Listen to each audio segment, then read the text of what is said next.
clase de demonios y para curar enfermedades.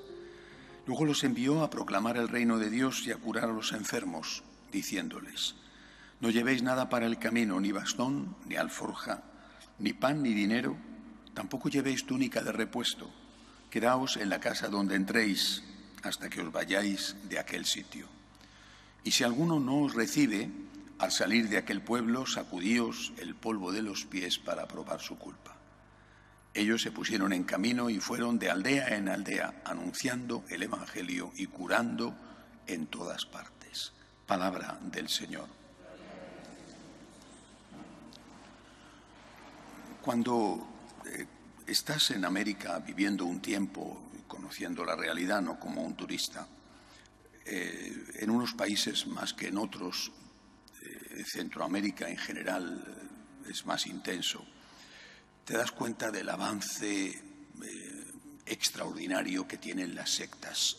Nosotros le llamamos sectas, ellos se llaman a sí mismos iglesias. Es un avance que en algunos países, por ejemplo Honduras o Guatemala, están ya superando a los católicos. Y una de las características de estos grupos, de estas nuevas religiones o nuevas comunidades eclesiales, es el entusiasmo por Cristo. Es verdad que te sorprende con una mentalidad europea y católica, te sorprende ver que sus pastores, algunos de ellos por lo menos, viven de una manera espectacular, lujosa.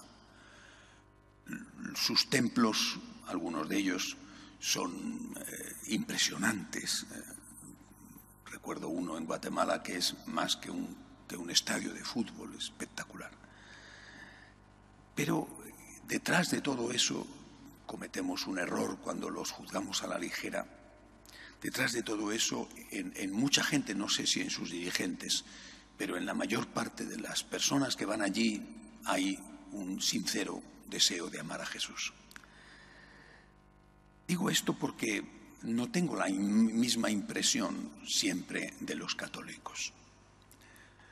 No de todos, gracias a Dios.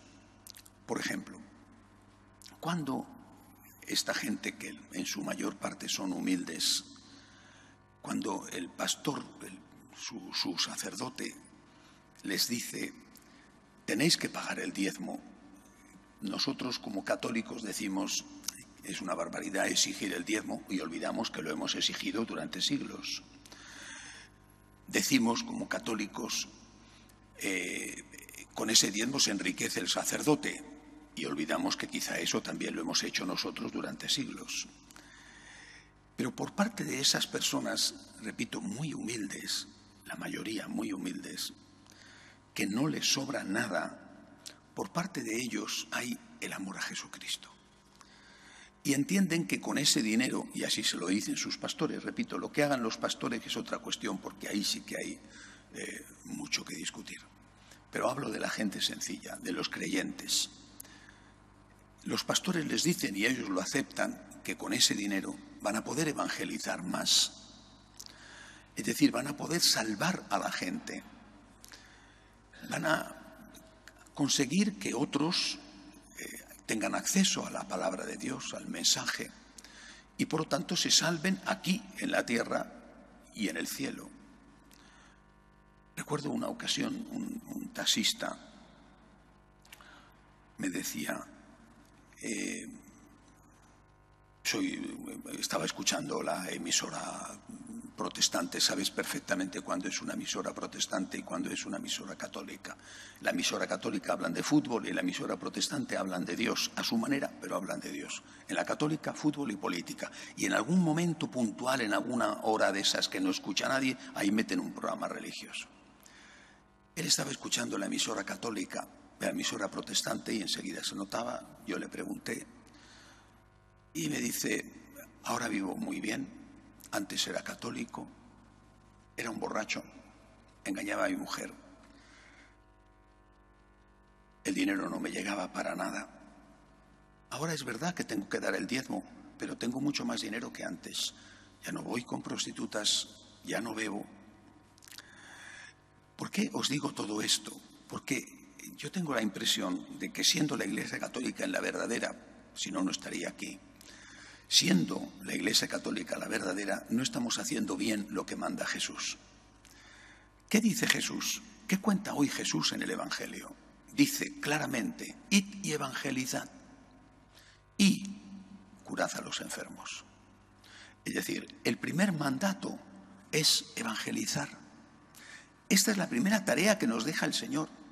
Pero como hemos perdido nosotros los católicos en su gran mayoría, hablo de los católicos practicantes también, hemos perdido la fe en la vida eterna y hemos perdido la experiencia de que nuestro Salvador es Cristo y de que sin Cristo seríamos muchísimo peor de lo que somos y que por tanto lo mejor que nos ha ocurrido en la vida no es tener dinero, tener una carrera, tener un buen piso, tener un buen coche, triunfar, sino que lo mejor que nos ha podido pasar en la vida es haber encontrado a Jesús.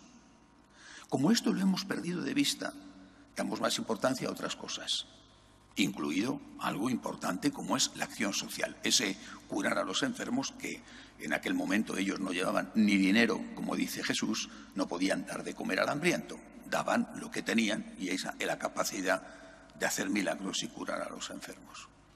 Toda la acción social es importantísima, pero es secundaria. Las cosas secundarias no significa que no sean importantes, no tenemos por qué despreciar lo secundario. Si lo esencial es vivir, dormir en una buena casa y en una buena cama, es secundario, pero es importante. Pero es secundario. Lo hemos olvidado. Hemos puesto las cosas al revés.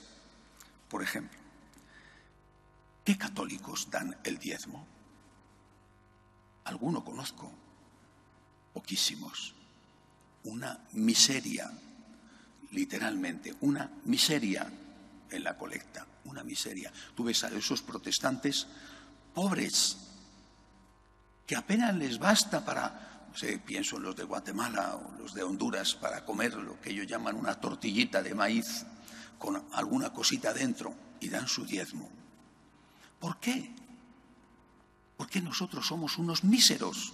No es porque no tenemos, es porque no valoramos ni la evangelización, ni en el fondo el alma, la vida eterna y el efecto que el Señor ha hecho en nuestra vida aquí en la tierra cuando le hemos conocido y nos ha salvado y nos está salvando.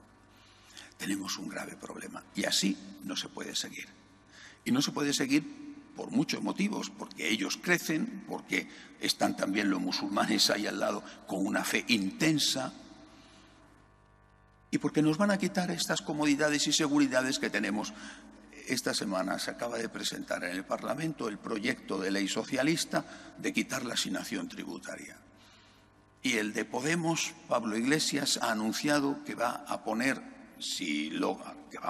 que va a pedírselo al otro para darle el apoyo a los presupuestos, o sea que lo van a poner, si salen adelante esos presupuestos, van a quitarnos la exención del IBI, el impuesto de bienes inmuebles. Con lo cual, si las iglesias, esta incluida, tenemos que pagar el impuesto de bienes inmuebles, lo mismo que si esto fuera el Corte Inglés, o lo mismo que si esto fuera Carrefour o el Alcampo, un sitio público donde la gente da dinero, ya ves tú, eso deben de pensar, que la gente da dinero, es imposible pagarlo.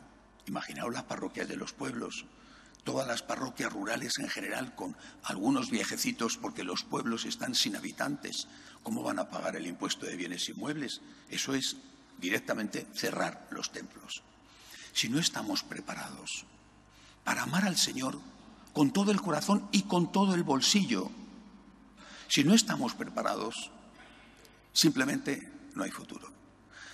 Aquellas comunidades primeras, aquel Jesús que hablaba a aquellos apóstoles que enviaba a evangelizar, no tenían templos, no tenían hospitales, asilos, comedores para mendigos, casas de acogida de migrantes, no tenían nada. Tenían un gran amor a Cristo en el corazón y tenían la certeza de que iban a vencer en medio de las dificultades. Nosotros nos encontramos acorralados, con muy poco amor a Cristo y en cambio con muchísimo amor al dinero. ¿Podemos volver a tener que celebrar la misa en las casas? Por supuesto. Pero para eso, incluso en esas casas tendrán que abrir las puertas a los pocos sacerdotes que queden. Escuchemos de nuevo las palabras del Señor. Id y evangelizad. Id y predicar el Evangelio a todos los hombres. Es lo más importante, lo más grande, lo más sagrado, lo más valioso que hemos recibido y que podemos dar. Y todo lo demás, todo es secundario. De pie, por favor.